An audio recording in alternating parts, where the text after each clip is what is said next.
Jacob Chikrin comes home, and the Arizona Coyotes got off to a very rough start. Let's talk about it.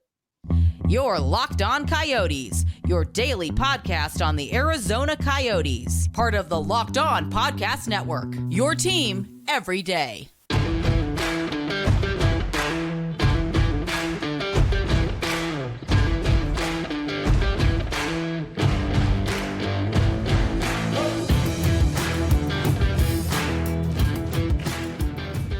Welcome to the show, everybody. This is Locked On Coyotes, your number one daily podcast on the Arizona Coyotes. I am your host, Robyn Leano, alongside Matthew Jacobson. We want to thank everyone for making this show your first listen every day. We're free and available everywhere you get your podcasts. We got a great show on today's episode, Matthew, because the Arizona Coyotes came back to win against the Ottawa Senators in a game that, after the first period, I thought it was just gone. I'm like, no, this game is done. I mean, you're not wrong. So, the first goal is like 4 minutes in. I'm like, oh, great start. And the other two goals in the first period were a minute and 13 seconds apart. 3-0 at that point. I'm like, okay, the game's over. I was quite frustrated. I was definitely look. This is the worst team in the East. I'm looking at their record right now, points wise. They're 5 points behind Columbus. This is the worst team in the East, and I was pretty frustrated. I'm like, look, this team, they needed to come out. They needed to play ready because, as we saw, well, Ottawa did. Ottawa, you see it whenever a coach is fired. Again, I gave a couple potential reasons, but it doesn't really matter what the specific reason is. This team came out to play. The Coyotes, despite, they did not maintain. They kind of controlled the pace of play for a little bit. They still did not get any of the luck, and they gave up 3 unanswered goals, and Ingram is out after 6 shots. He gave up half of the shots that he faced. It was a rough start. It was not a good first period, despite the positives that might have been there, because the result was cartoonish in the other direction, Robyn. Oh, yeah, no, it's... I was looking, like, a lot of people were giving credit for that first goal the Senators had. He was like, yeah, that's a nice shot from the point. Mm-hmm. And, like, it kind of just, like, that Ingram could not have seen that coming. The second one, kind of similar, but, like, at the same time, it's just like, all right, like, that's also a little bit on the defense. Mm-hmm. Like, you can't let a shot like that happen. You let 2 goals happen from the point, like, come on, like, back to back like that. And the third was just like what, like a turnover. So it's just like you're immediately gonna turn to so many criticisms. Okay, this went wrong. Mm-hmm. And it was, you're like, why? Yeah, and I obviously I'll just go through the goal scoring summary for the first period. It's Crookshank, his first NHL goal at 4:10. Norris in the power play. That was 7 seconds into that power play at 13:06. And then Kubalik, his 7th at 14:19. That the game was done. Like, unironically, the game was done. And then this team, do you want me to just go ahead and just blast through the Coyotes scoring past this? Because they came back. Let's go through it. Second period, 14-11, Jackery McBain, the McBain-Payne train is 5th from Cooley and Carconi. It's 3-1. Late in the second period, you cut down the lead.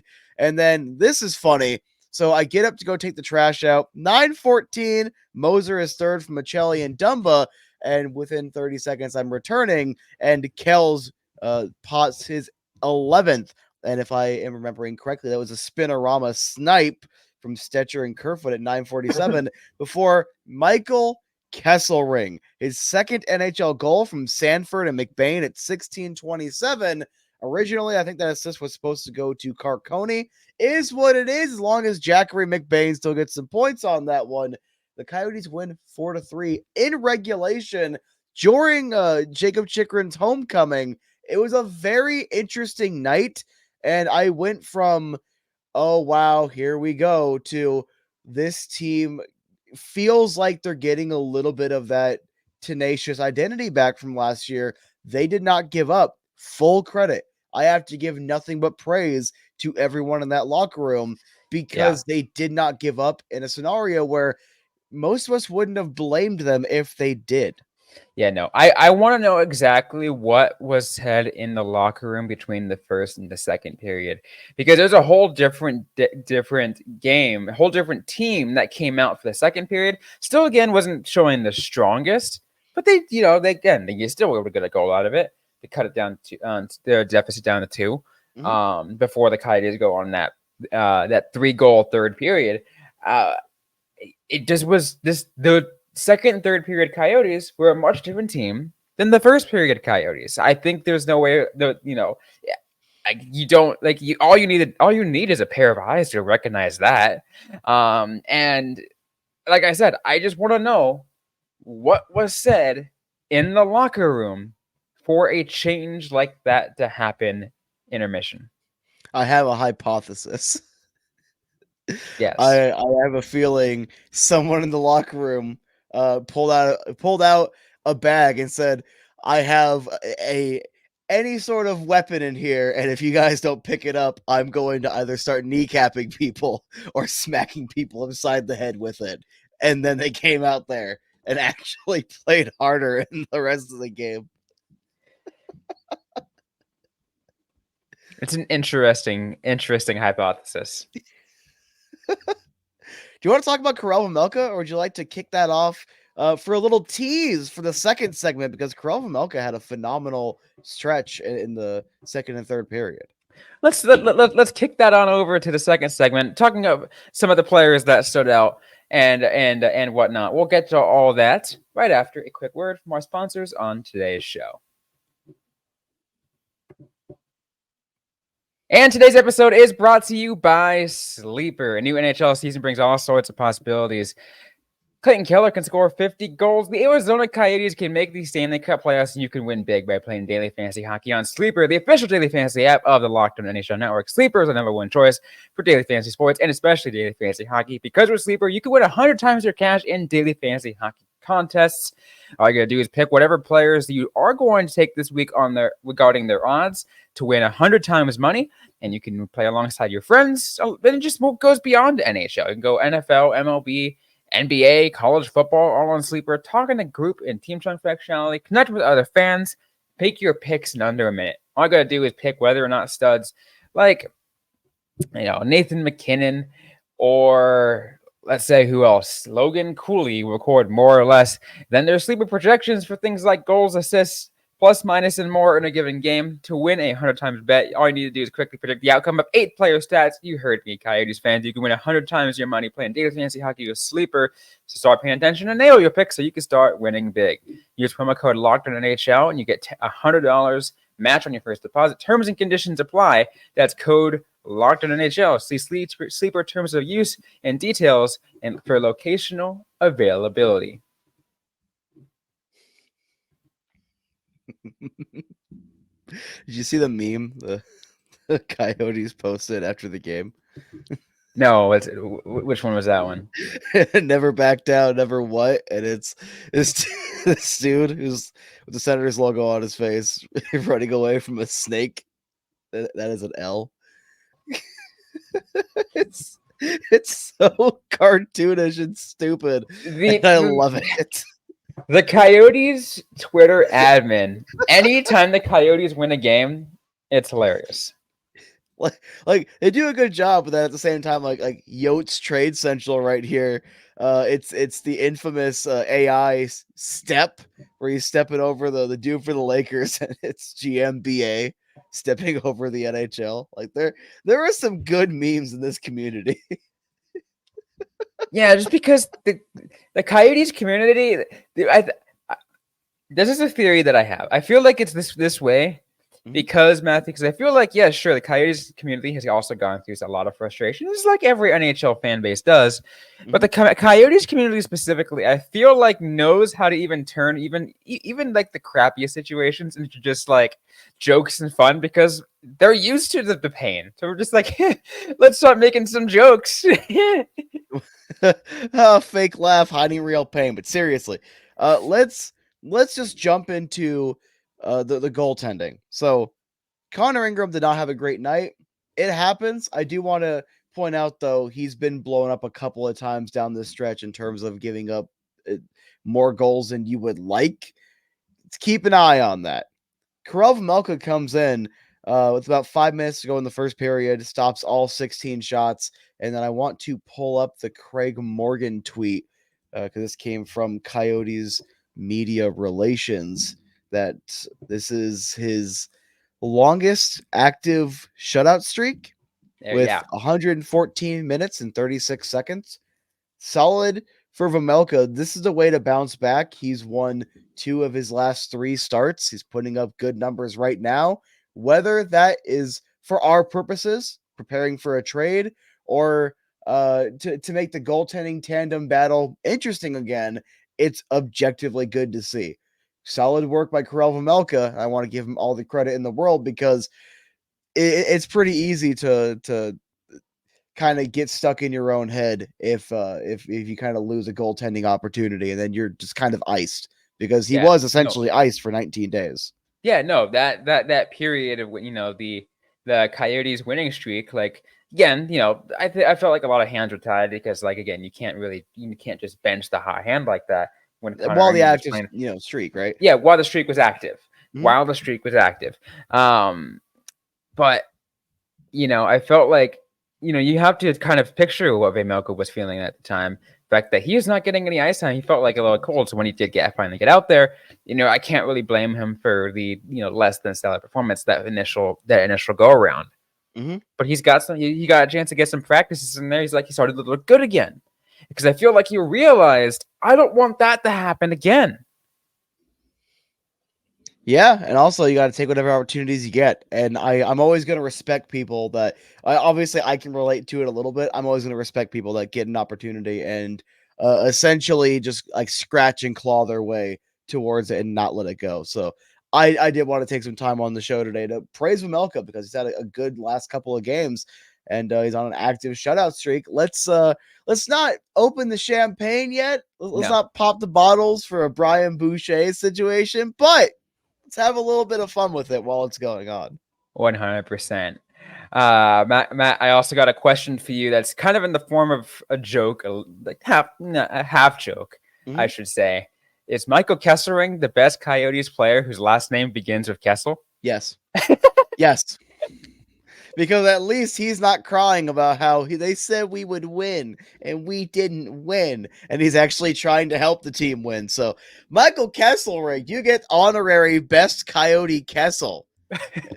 Let's all if there's still some Phil Kessel jerseys available, let's go ahead and buy all those up, rip the 81 off, put some 5s on there, and like either get a big ring and put it at the end of it, or just like add ring to the end. Like we'll have to figure out how we're gonna do it, but it's got to be shiesty and it's gonna be fun. Can we like what if we just did like a like you did like a play on of his, to try to get his name. You get like an old picture of Phil Kessel, like like the chubby face from all the hot dogs, Mm-hmm. and then a picture of that, and then next to it, a nice shiny diamond ring, just like Kessel ring.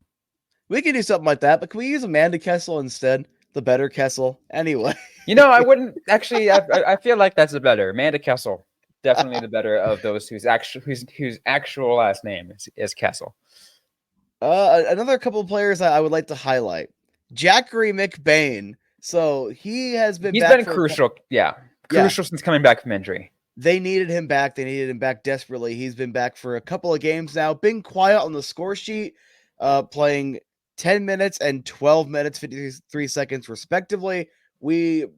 I probably should have like said something and actually like put some thought into it. Obviously, you're not going to demand or expect him to score immediately, but he only played 8 minutes and 28 seconds and recorded a goal and assist. And that goal, he just picked up the change, right place, right time, puts her home. That's the kind of a garbage goal that you need. It sure looked the same on the score sheet, didn't it, Robyn? I mean, yeah, it sure did.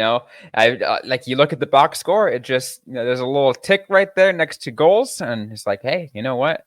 Give it to him. What about the Keller spinorama? That was kind of crazy. I felt like we needed a Clayton Keller goal like that because I feel like a lot of people. There are some people out there who criticize Keller this season. It's like he's not playing like we probably thought he was based off of this what he looked like last year. It's like my thought process at the time was like, sure, because he doesn't need to as much. He's got actual support cast around him, so he doesn't have to prop the entire team up. Mhm.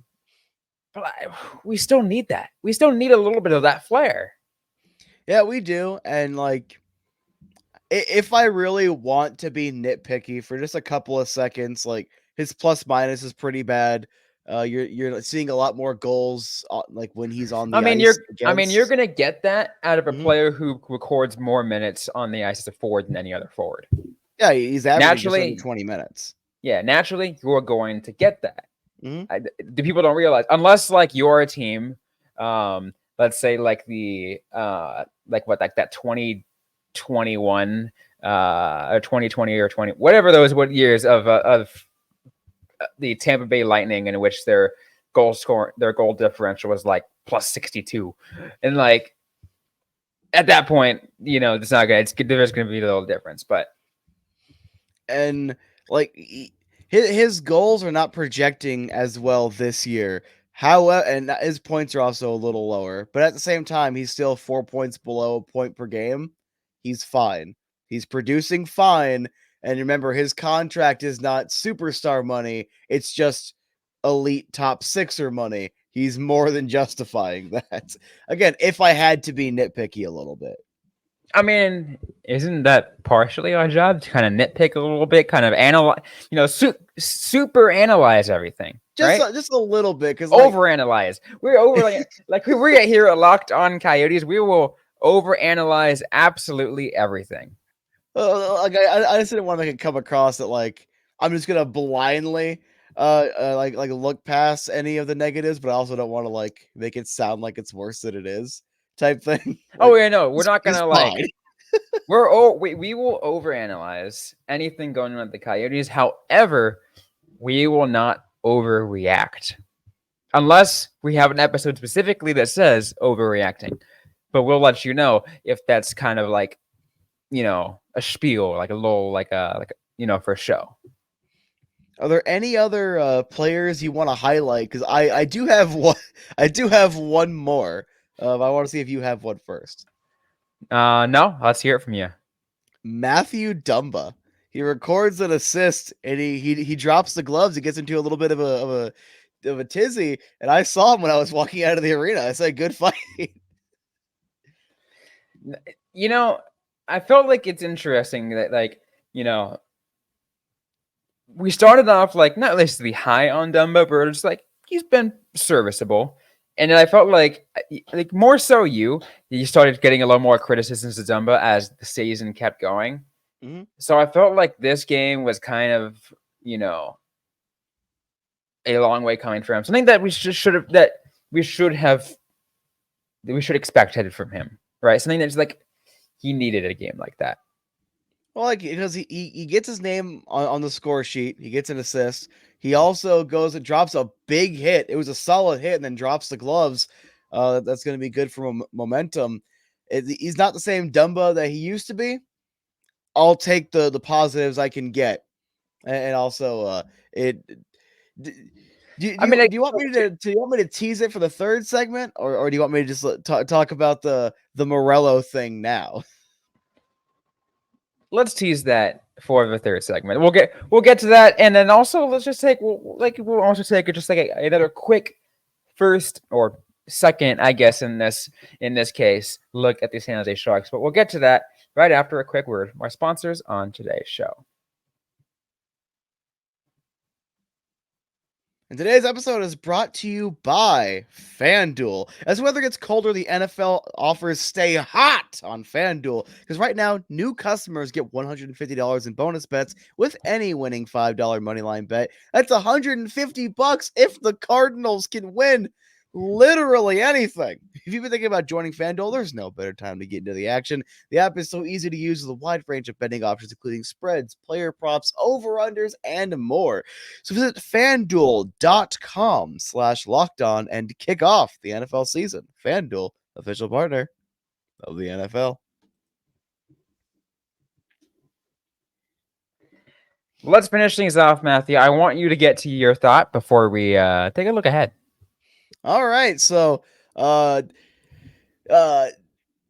I'm walking on the devil deck, I got some stuff I got to wrap up after every game. I see Gutierrez and Meruelo walking over in my direction. I kind of like try to get away from them because I'm just a lowly employee that doesn't want to lose his job of being too close to a billionaire. And the dude actually looked likable. He looked excitable. This was the first time I've seen him as a dude since the I sure as heck want to win quote that he had when he first bought the team. That is literally the first time that I was reminded he's a dude and not just like a figurehead.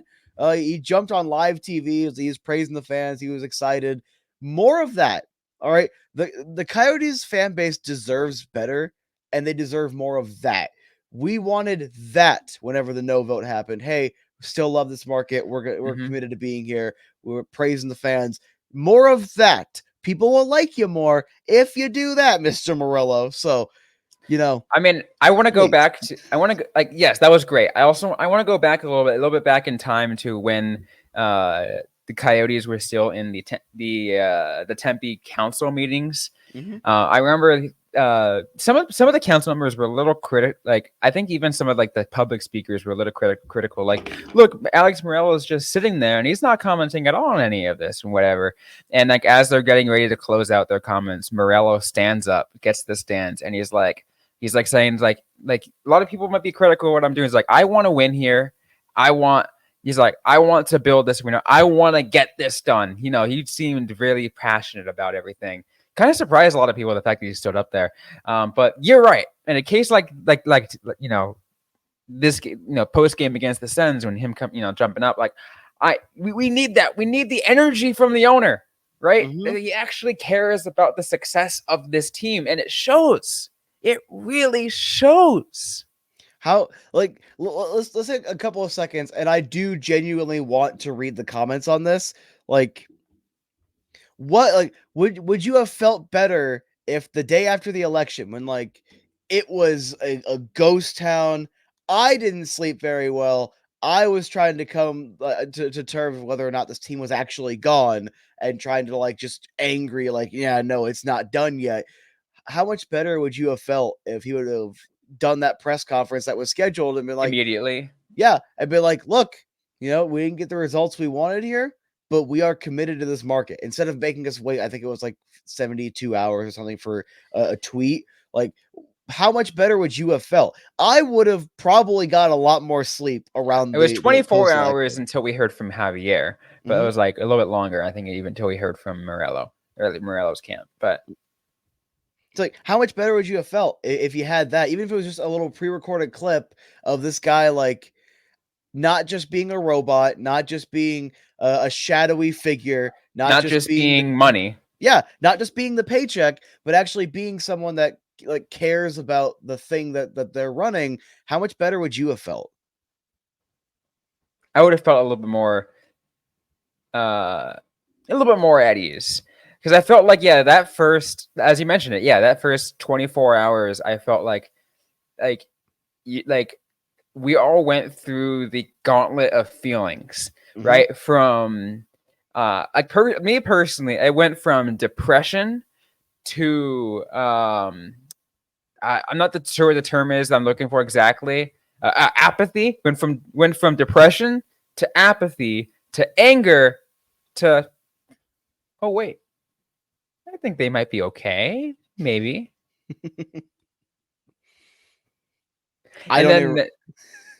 What? Sorry, go ahead. I thought you were just staring at me like, start talking. I'm like, oh, okay, sorry. But like, I don't even remember like most of it because it was just like it was like a blur in your head kind of a thing. Yeah, you want to put that, you want to put that, stuff like that down. He was like, I want to think about that. But, to me, it's like, I love it and I hate it. The way that my memory works. I remember some of the most random things and the most, how I felt on certain days, right? And I remember how I felt the first 72 hours after the election. But to see the just see the energy from Morello now, and again, as we're getting closer to when the supposed arena announcement, or at least the land purchase and arena plan announcement coming closer, as we mentioned earlier in the month.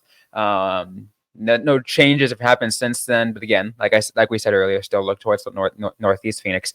You know, I feel more confident now, like a lot more confident now than I did then. I still will say, like we talked about, from earlier, cautiously optimistic, cautiously confident, because we can't let our guard down. We cannot let our guard down until, I think the way Carl said it, until it's like officially official, until everything falls into place more, that this team is, on the even more rise, and arena's built and everything. But just seeing Alex Meruelo with how he is, like in his energy, I feel like that's extremely important for Coyotes fans to see. I think it's also important for me, because and he is a businessman, all right? Mm-hmm. Let's not pretend we're best friends with him, just to put it a little bit into perspective. Yeah. But genuinely, the more I think about it, like there is a lot of money to be made in that Northeast Phoenix location. This is an objective fact. Even if the arena does not go up, he stands to make a lot of money here. So the longer he's silent, and I genuinely hope, to whatever gods may be out there, that Alex watches this clip. All right, that the longer you are silent, it becomes easier to be like, okay, what is this the cynical thing being planned here? What is the angle here? But when you see someone that, as someone who I consider myself a passionate dude myself, because I get super excited at the dumbest stuff like Godzilla movies and Sonic the Hedgehog and whatever else. Like if I'm super passionate, it shows.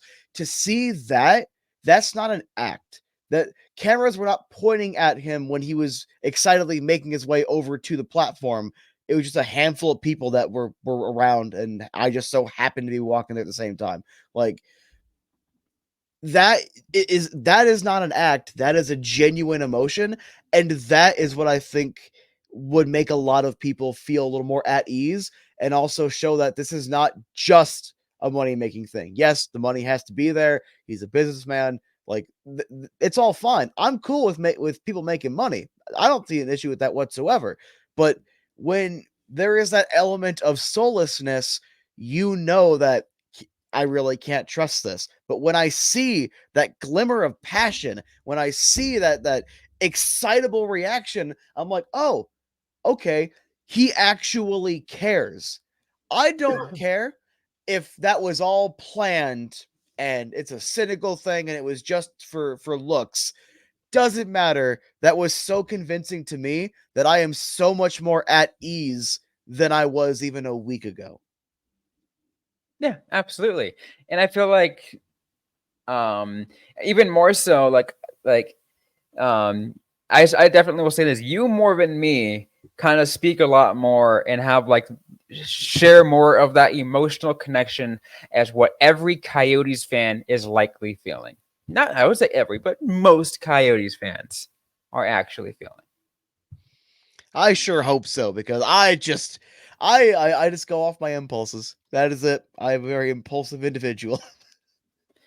Absolutely fair enough. I know we're practically out of time, but any changes on your thoughts of what we're gonna expect now tomorrow, when the Sharks when the Sharks host the Coyotes. So just this time around, just go in there and beat the Barracuda.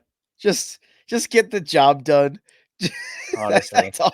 In front of the Honestly. it's gonna be another 4,000 fans. You're already playing in You the know what's same funny? exact crowd.